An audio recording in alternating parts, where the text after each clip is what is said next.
भारत के इतिहास में आज एक सुनहरा दिन है।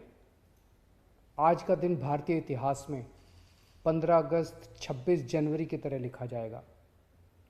आज केंद्र सरकार को किसानों के संघर्ष के आगे झुकना पड़ा और तीनों काले कानून वापस लेने पड़े। आज सिर्फ किसानों की जीत नहीं हुई है, आज जनतंत्र की जीत हुई है। आज किसानों ने सभी सरकारों को बता दिया, जनतंत्र में सरकारों को हमेशा जनता की बात सुननी पड़ेगी। सिर्फ और सिर्फ जनता की मर्जी चलेगी। कोई भी पार्टी हो, कोई भी नेता हो, जनता के सामने आपका अहंकार नहीं चलेगा। ये एक ऐसा संघर्ष था जिसने पूरे देश को एक कर दिया। इस लड़ाई में किसानों के साथ साथ मजदूरों, युवाओं, महिलाओं, आड़तियों, दुकानदारों ने सबने हिस्सा लिया। पंजाब हो या यूपी, बंगाल हो या केरल, पूरा देश किसानों के साथ खड़ा था। देश विदेश में रहने वाले सभी भारतवासी एक हो गए और इन सब ने मिलकर आज इतिहास रचा है। जिन्होंने धर्म जाति से ऊपर उठकर एक साथ सड़क पर तीनों काले कानूनों के खिलाफ ये लड़ाई लड़ी और आखिर में केंद्र सरकार को उनके आगे झुकना पड़ा, इन सभी की आज जीत हुई है। पूरी दुनिया के इतिहास में शायद ही इससे बड़ा या इससे लंबा कोई आंदोलन हुआ होगा।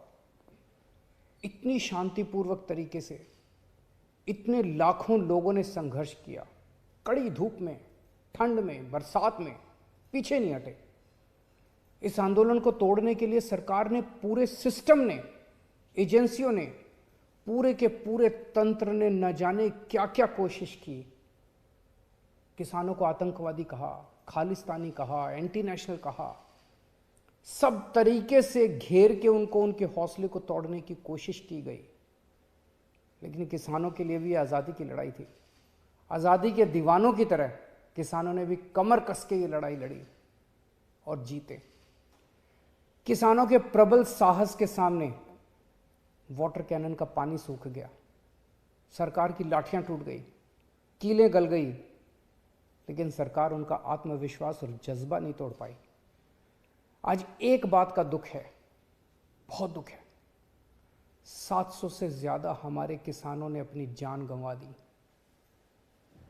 इसकी ज़रूरत नहीं थी, इनकी जानें बचाई जा सकती थी अगर ये कानून पहले वापस ले लिए जाते। हमारे किसान भाइयों और बहनों को इतने महीने सड़क पर बैठकर ठंड में, बरसात में, धूप में तकलीफ उठाने की ज़रूरत नहीं होती। आज 700 से ज़्यादा किसानों की जान चली गई, 700 से ज़्यादा परिवार उजड़ गए। आखिर किस लिए? इन शहीदों को मेरा नमन है, इनके परिवार को भी मेरा कोटि कोटि प्रणाम है। मैं उनकी आत्मा की शांति के लिए वाहेगुरु जी से प्रार्थना करता हूँ, उनके परिवार के सभी कष्ट दूर करें। पर आपकी कुर्बानियों को ये देश कभी नहीं भूलेगा। आज का दिन हमारे देश के बच्चों और नौजवानों के लिए एक सीख है कि अगर सही नीयत से शांतिपूर्ण तरीके से संघर्ष करो, फिर चाहे मंजिल कितनी भी कठिन और दूर क्यों ना हो, सफलता मिलती ही है।